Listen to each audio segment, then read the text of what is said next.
I'm here honored to be talking to Stacey Abrams. How you doing, Stacey? I am well, delighted to be here. I know, I'm happy to talk to you today. Okay, I was thinking about the first time I met you. I don't remember exactly how many years ago it was. It was like 2018, 17, something like that. And I was really interested in talking about like what's going on in the country today. And you were like, that movie Brick. And I was like, oh wow, that's a pretty deep cut, Brick.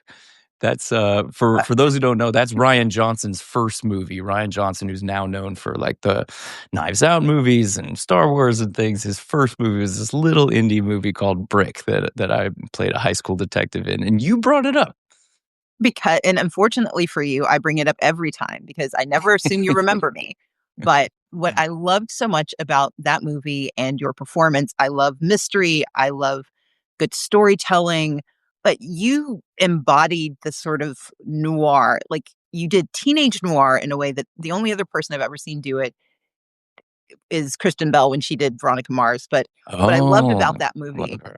was just Mm. how thoughtful you were, but it was just fun. It was like dark and fun and interesting and so unexpected. And It's such an I unexpected movie. yeah. It's And I such a think, weird describe, movie. yeah, but I think, It's like this high school noir detective movie, which is those are two things that shouldn't it, go together. Like a noir detective is not in high school. He's by definition like a grizzled older guy who yeah. probably drinks too much and is sad about life. I And mean, Ryan had this idea to set it in high school. And when I first started reading that script, I remember I was like, this is clearly a brilliant piece of writing by a brilliant writer, but I don't know what the heck this is or if this is going to make a good movie or what. And then I met Ryan and proceeded to go, oh no, this is a very special filmmaker. Let's see what he does. And now look at him. Now look well, and look, you played a grizzled 17-year-old perfectly.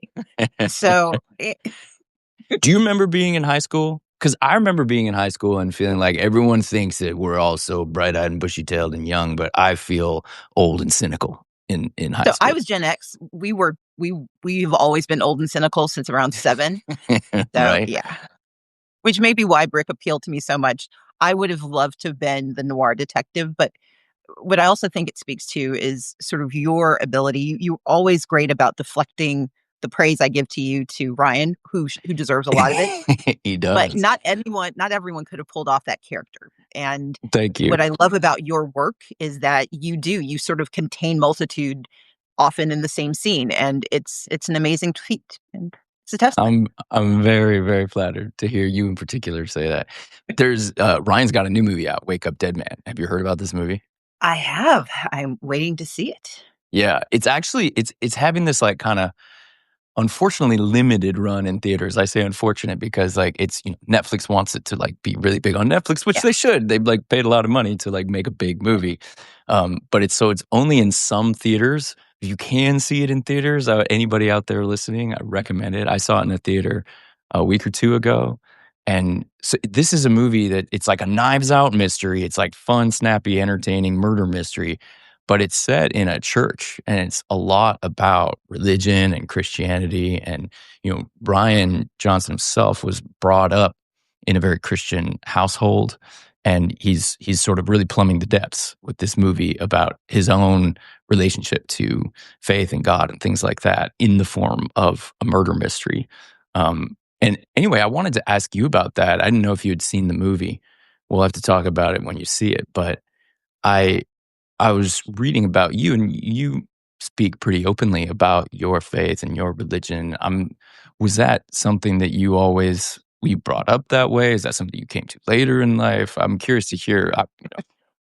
So I grew up in Southern Mississippi. I'm the daughter. My mom was a librarian. My dad was a shipyard worker, but they were both called into the Methodist ministry when I was around 14. So I like to say my parents became officially pastors when they were 40, but they've always been preachy. So They've always been preachy, but then they very, became very preachers. exactly like I see. when they were called into the ministry, they were both very involved in social justice work in Mississippi. They won this award from the Methodist Church called the Denman Award, and the bishop, when he gave him the award, said, you preach, you teach, you serve. If you guys would become ministers, we could pay you for it. We're like, please, like we would love for them to get paid for the stuff they make us do and for them to Yeah. have official folks. But for me, my faith is how I understand the world. My parents told us we had 3 jobs: go to church, go to school, and take care of each other. And faith for them was not just the act of going to church, although we did it a lot. And there was a 2-week period where my mom and dad were both in revival. If you're from the South, you understand this. We were in church every single day for 2 Every day. solid weeks. And I almost converted to, atheism or something. But the Uh-huh. the what they wanted us to understand is that your faith is not just about what you believe, it is how you live those beliefs. And that they truly embrace that faith without works is dead. And I take that seriously. And so my work has always been grounded in my faith, informed by my faith. And I don't think it should distance me from others. It's a reason for you to trust that I'm going to try to do what I can to do what's Right. best for you. Okay, can I tell you then my upbringing and my relationship to religion, which is very different from yours. And I bring it up not because I wanna in any way poke holes in or challenge your relationship to religion, but just because it feels to me like there's there's an unfortunate divide, I think, oftentimes between people who are moral religious people and moral secular people. And I'm seeing it, I feel like more and more in our country, but all over the world. And I, so my background is I'm ancestrally and culturally Jewish. My parents weren't particularly religious. We would observe sometimes a bit. My older brother was bar mitzvahed, which is like the rite of passage religious thing you do when you're 13. By the time I was of age to do it, I told my parents, I don't believe in this. It doesn't make sense to me that there's a magical man up in the sky who created the earth. We know scientifically that that's not true. So I don't want to do this. And they said, okay, you don't have to. We're not going to make you. And throughout most of my life, I've felt, pretty frankly disconnected from religious ideas. It to me it brings up you believe in something that not you personally, but the belief in something that is sort of proven to be kind of not true. And as I've gotten older, I've I've found myself coming around to like, but what if it's doesn't have to be literally true? What if this is a metaphor for something deeper that is true? And I'm wondering kind of where do you fall on that? Like when you hear someone like me who's grown up mostly skeptical of organized religion, how does that make you feel or what does it make you think? So I start with why my parents wanted us to be raised in the church, but there are 2 things they said. One was that my mom once told us, she's like, "You guys have to learn this for yourself because we're not taking you with us. Like, if we go to heaven, you gotta get there yourself." So there was and, it's a jarring thing to say to a 12-year-old, but she was Mhm. what she wanted us to understand was that we had to have a personal relationship with our faith. They were going to indoctrinate us, they were gonna send us to church, but they could not make us believe. And so my faith was a choice. It was, going to church wasn't a choice, but believing was. And I think like your parents, there was this moment where my mom and dad were like very clear. You have to figure it out. The other thing they taught us, it was that they wanted us to go to church because they wanted us to believe in something larger than ourselves. And I think that's the space where secular and religious can converge, because Yes. it's not about what deity do you hold. I mean, I believe in the Trinity. I believe in the construct of God that I hold. But the larger ethos is that there is something larger than either of us.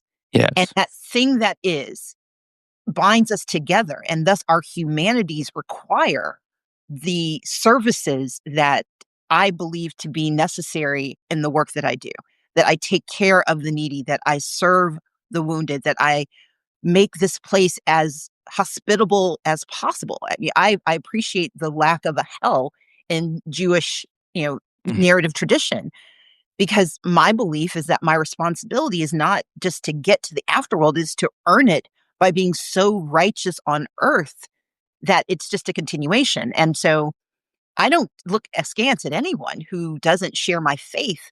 What I want them to believe is that my belief is strong enough, that my actions are true enough, that my faith is never a diminution of what they believe. It's an encouragement to maybe come and talk to me about it. Never a repulsive decision that they say, well, this is why I don't believe. I really love how you put that. I found that really moving, and does remind me of my parents, who, while they did not indoctrinate my brother and me into an organized religion very much, they very much told us always about something bigger than yourself. That this is not just about you. That there are lots of people in this world, and in fact, you're more fortunate than most of them. And part of your job here is to do what small part you can to help those that might not be as lucky as you, which feels like in a certain way overlaps very much with Christianity, or the kind of Christianity at least that you're talking about. But I must admit, after a lifetime of hearing Christianity invoked by, frankly, politicians who are talking about cutting taxes for the rich and, taking away benefits for the poor, I have trouble really believing that that's what Christianity is about. So why am I wrong about that? So the fact that people describe themselves as something does not mean they actually understand what they describe. Um, Not everyone who thinks they're a thespian can actually act. And and I've got a lot of like I was friends with a member in the house who had diametrically opposed beliefs to mine. And once what he said to me once was that he thought my Bible was missing a few pages. And yeah, I'm like, my pages that were missing were the mean pages, the pages that tried to justify slavery as a native good, the pages that say that your avarice is somehow godly. My pages, when I read about the story of Zacchaeus, when I read the story of Mary Magdalene, when I read the Bible, Can you when I tell me think a that, story? I don't know the story of oh, Zacchaeus. Zacchaeus was a, he was uh, basically he was a tax collector. And Oh. the whole point is that, Is this avarice what is Jesus turned over the exactly. money changers in the temple? Right. That was a little so same general space. Okay. Uh, but but you're to that even that point, when Jesus turned over the table, he was saying, "Your avarice is not reflective of my Father's will."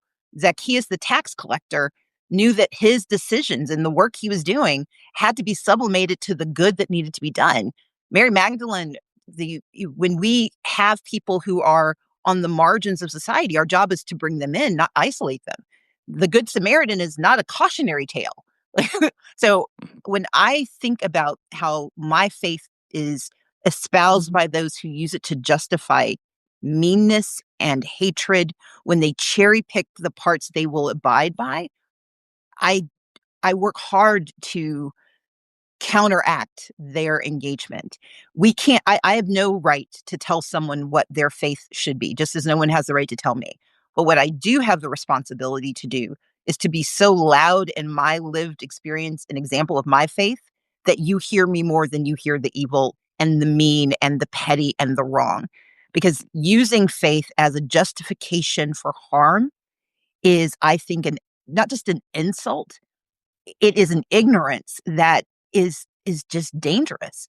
And again, growing up as a Black person in the South, I mean, I grew up hearing my faith being used by people before me to justify denying me my humanity.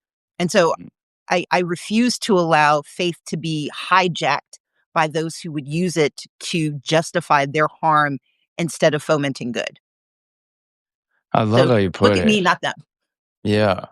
So we find ourselves in the midst, though, of, everyone talks about the culture wars, right? There's this big red versus blue, and that's not just the political parties of Democrats and Republicans. That like they really are.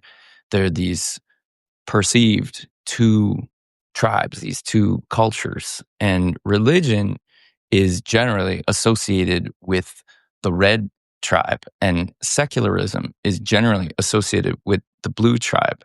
And yet, everything you just said to me rings like the principles of why, even though I don't really like being a member of either tribe because I wish we weren't about these tribes, but why I, vote for Democrats, and why if I had to pick one, I would pick the blue tribe.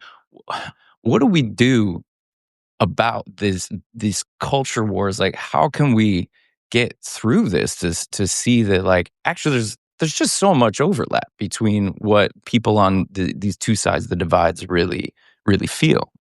So I start with the recognition that we do process information differently. Jonathan Haidt is this moral psychologist, Oh, I and love he him. describes it he describes it in terms of taste buds. And he's like, if you're on the left, you have this sort of set of taste buds that really see things in terms of justice versus injustice, harm versus non-harm. If you are on the right, it's much your approach is more, your responsibility, your sense of loyalty, your obligations.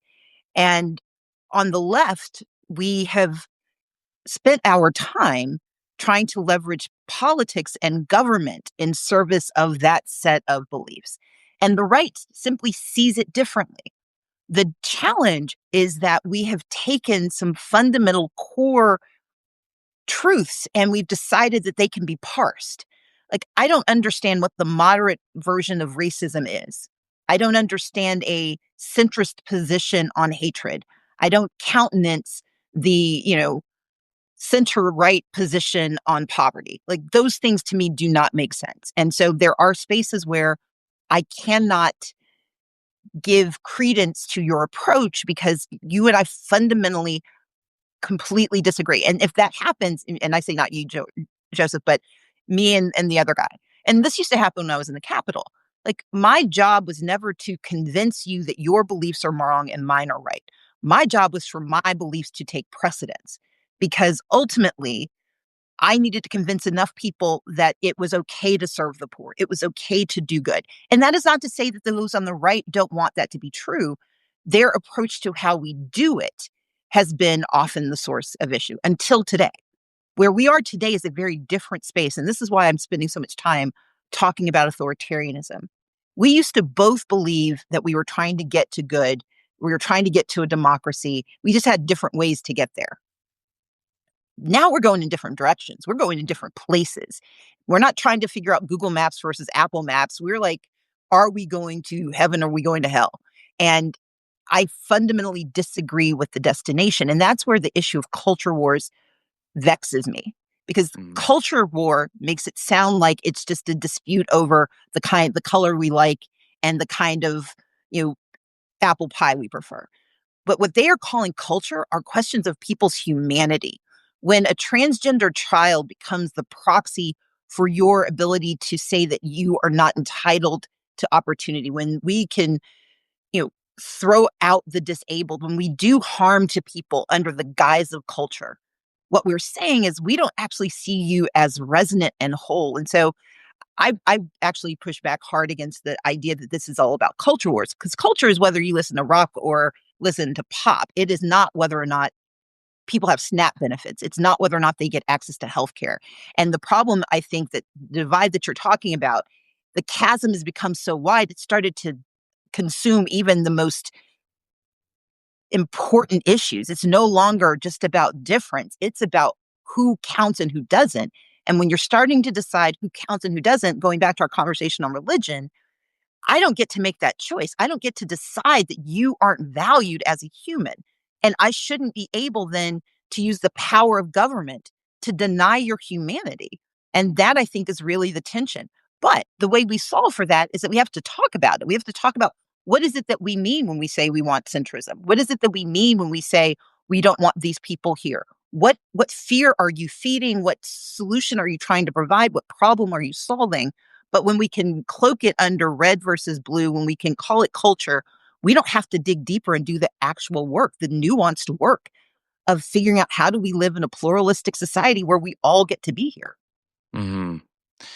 It really resonates with me bringing up authoritarianism and the difference between two sides of a democracy or some disagreements within a democracy versus what, to me, I agree, it feels like we're headed in a pretty different direction than anything I've seen in my lifetime. It's not just we're heading in a more conservative direction in our democracy. It's like this is a really different thing led by people who don't believe in democracy, who think that the American government should run like a company and that the world should be run by a sort of an emperor slash CEO. I mean, And speaking of religion, I was like listening to this interview with Peter Thiel that was popular, a few months ago, and who's talking about these ideas about really questioning whether democracy is the right thing, and whether peace and safety. He was saying like peace and safety are going to be the signs of that's what the Antichrist will talk about. Um, I, how do you respond to someone like him who's saying that the Christian way, the true Christian way, is this sort of more what feels to me like an authoritarian approach? I would quote my friend Bobby Franklin and say, I think his Bible is missing some pages. Um, Uh, but look, Peter's ethos is not about Christianity. It is about Hold on, have power. you met Peter? You called him by Oh first yeah, name. Have you talked to yeah, him? I've met him. Yeah, we spent time together. Oh, I Um, want to hear that story. What happened? I never met him. we're in a program. We're in a organization together, and it is proof that it contains a lot of different identities and ideas. Huh? Okay. Um, Okay. and yeah, we do not agree on. I've not yet discovered the place of our joint beliefs, Yeah, but I will say this: if you run government like a business, then you are saying that peace has a profit motive, that safety is only available if you can afford it. I've run businesses. I've run small businesses, and a small business, like when you run a business, you get to pick your customer. Government's customers are everyone, that's and the you thing. have to choose what you're going to do. But the profit motive that drives government is you cannot have a profit motive that drives government because you cannot serve people if they only get what they can afford to have. The reason you have government is because it's shared power. It is shared. It's the social contract. We all have to give something. Even Peter has to give something to be able to travel the country to do these things. There are people like me who revile what he says, who help pay for the roads that he uses and the air traffic controllers that keep his private plane in the sky. And I'm not disparaging private planes. Would love to have one. But the point is there is a there is an arrogance and a hypocrisy that is embedded in that belief system that tries to appropriate faith as a justification for power mongering. And the reality is we get confused by it because, using religious terms, it's easy to be seduced by that. And so I tell people, look, my job isn't to convince or convert. I can't convert Peter Thiel. I don't have that kind of time or that I can't do that. But I can convince you that that you being served is to the benefit not only of you but to a larger community. But when we let ourselves get pulled into this authoritarian tyranny, what they are saying is not just that your individual freedoms don't matter. What they're saying is that they should have no accountability for their decisions. So even if you don't agree with helping other people, do you really want these to be the folks who tell you what you can or cannot have, what you can or cannot be, what you can or cannot do? Because they're not inviting you on the private plane. They're not inviting you to the private island. They're not inviting you to the meeting. And do Mhm. you trust what they are going to do in your absence? And if you don't, you might want to pick somebody else. If you don't trust them, then you might want to go with the other team that at least pretends and says as much as it can, come on and be a part of who we are. And where my mind goes, you say, "Do you want to trust folks like this?" Uh, where my mind goes is, "Do you want to trust them to build the most powerful technology we've Right. maybe ever seen?" Because I'm focused a lot on AI lately. I co-wrote a Okay. movie I'm going to direct next year that's sort of about this. I know you just released your third novel, and your novel's also focused on AI. It Um, is. and Peter Thiel is one of the foremost figures in that community that's sort of driving the thinking around how should this technology be developed and what's the purpose of it.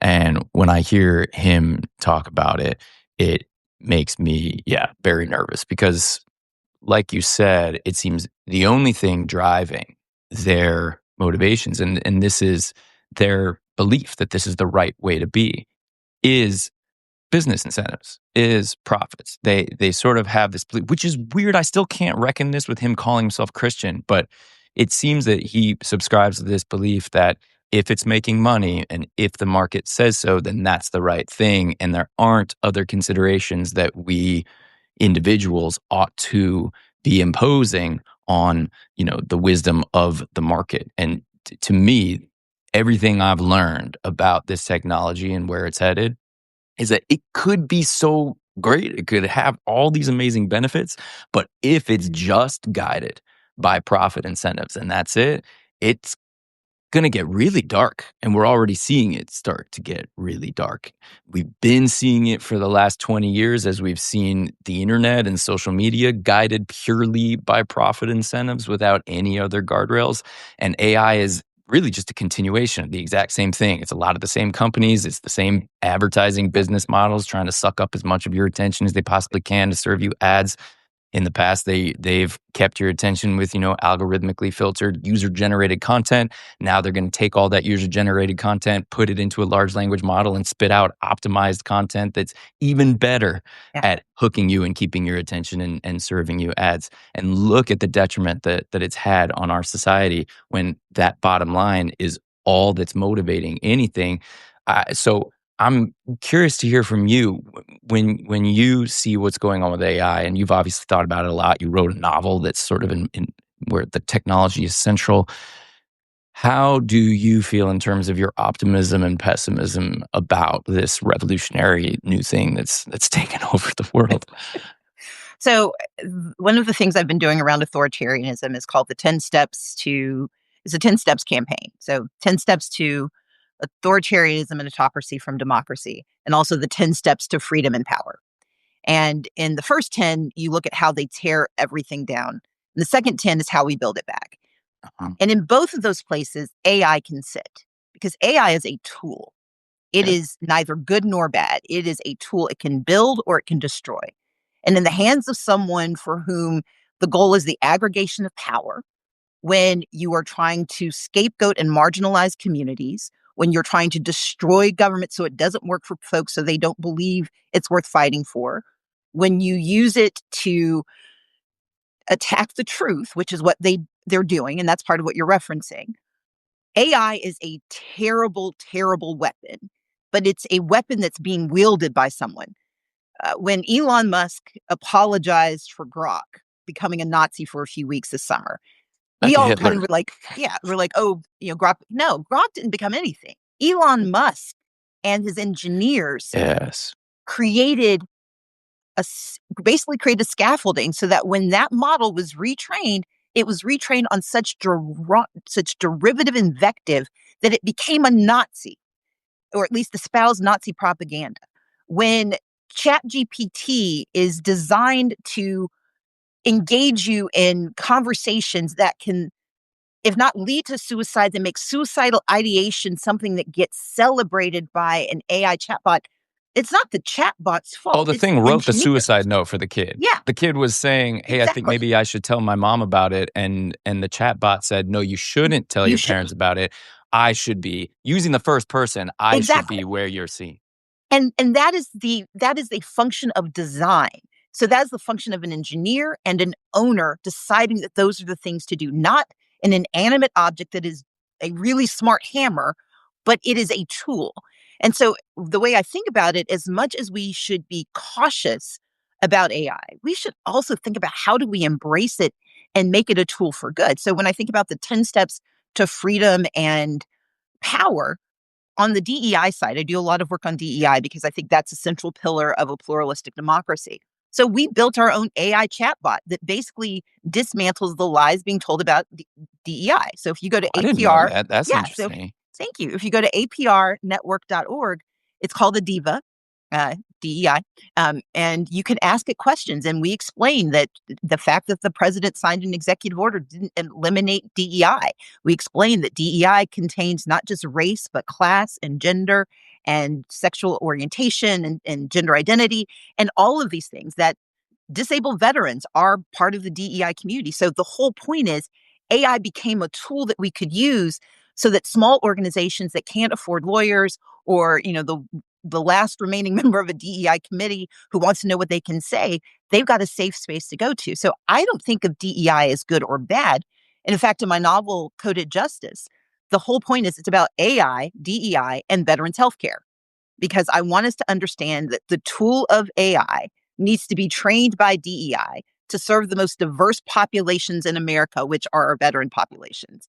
And if we don't think about that, if we allow ourselves to be terrified by its possibility, or worse, if we allow them to scare us out of regulating it, that's when we are in the deepest danger. You and I both know regulation does not stifle innovation. It puts questions on the table. And when you have a technology that is so embedded in every facet of our lives, it is in our healthcare decisions, it's in how much water we get, it is in how much power comes into our homes or it doesn't because of data centers.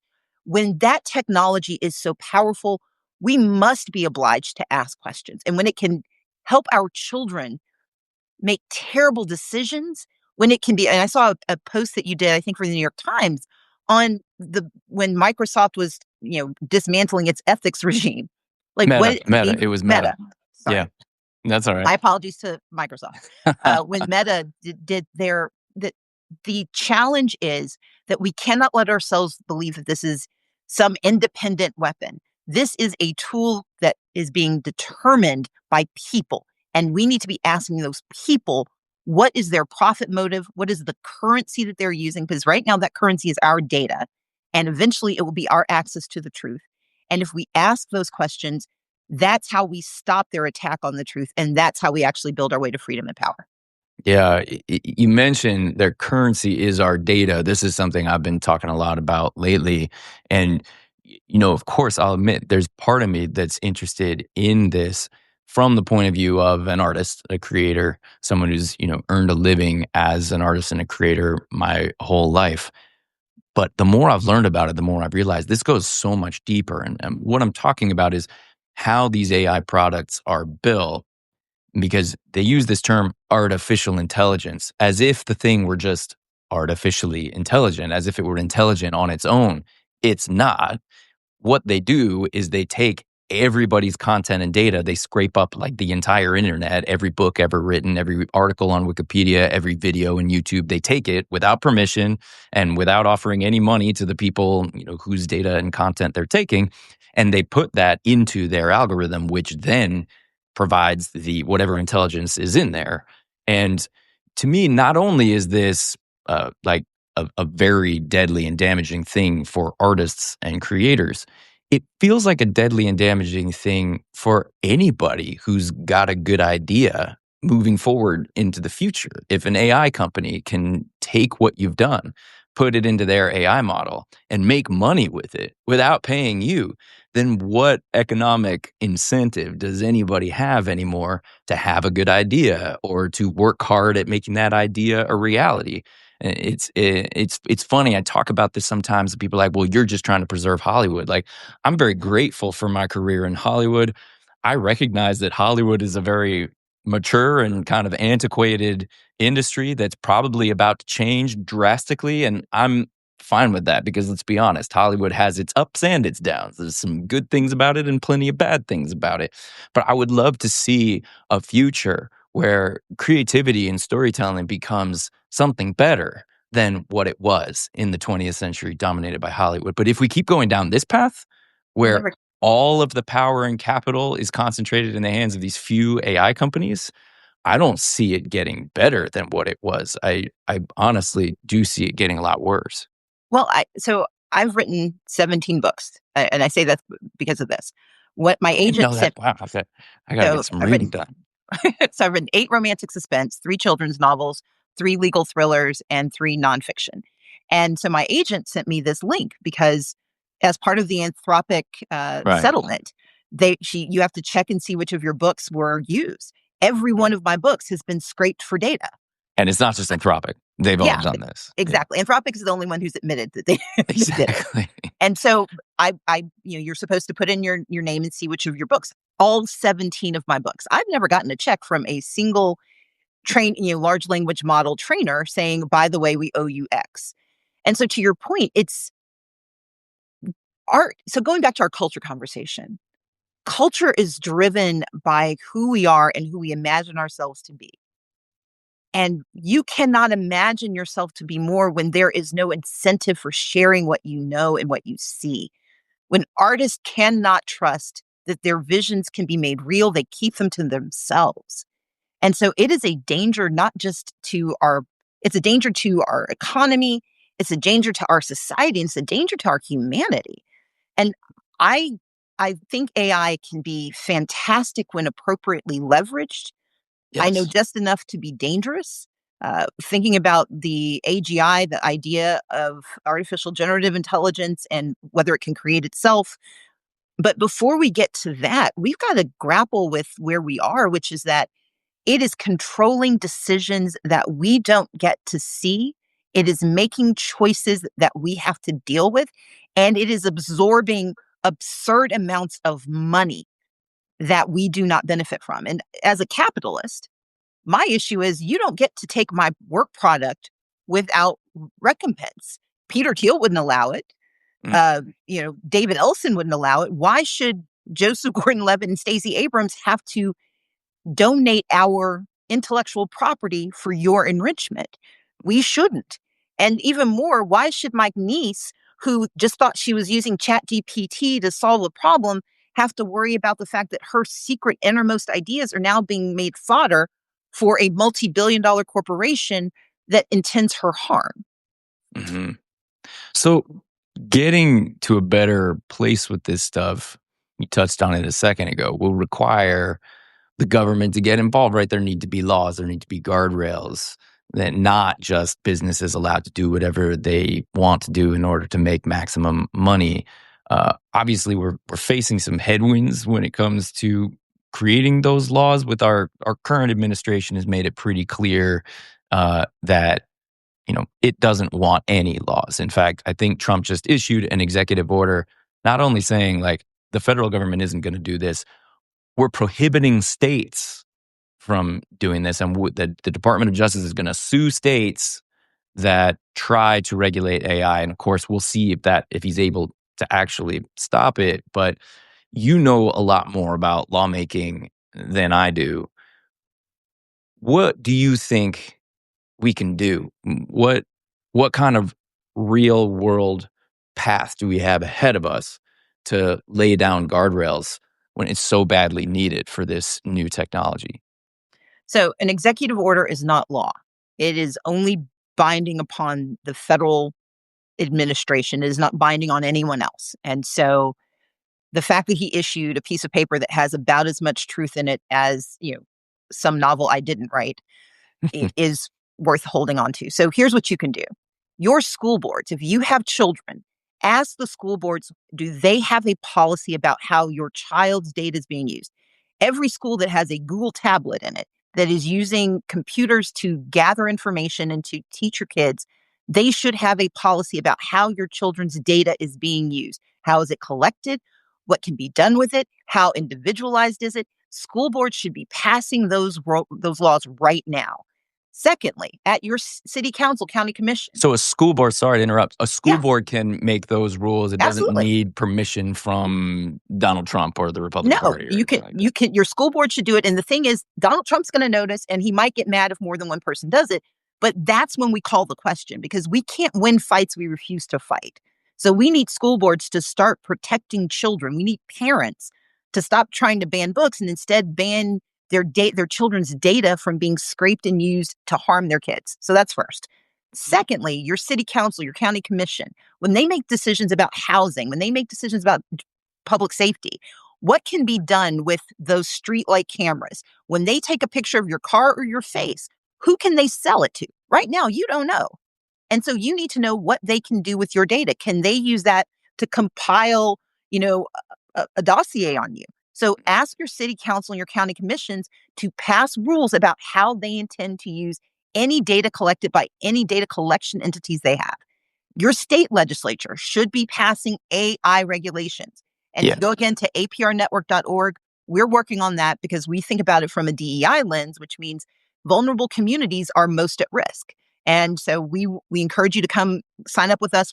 We are pulling together model legislation. So any state legislator can come and say, we want to know how to do this, and we're going to help you find the legislation to offer. And then ultimately, I would say go to Congress, but hopefully Congress can't do anything for a while um, because they are not inclined to do good. So the only thing we need Congress to be doing right now is fixing healthcare. If they will fix that, we're good.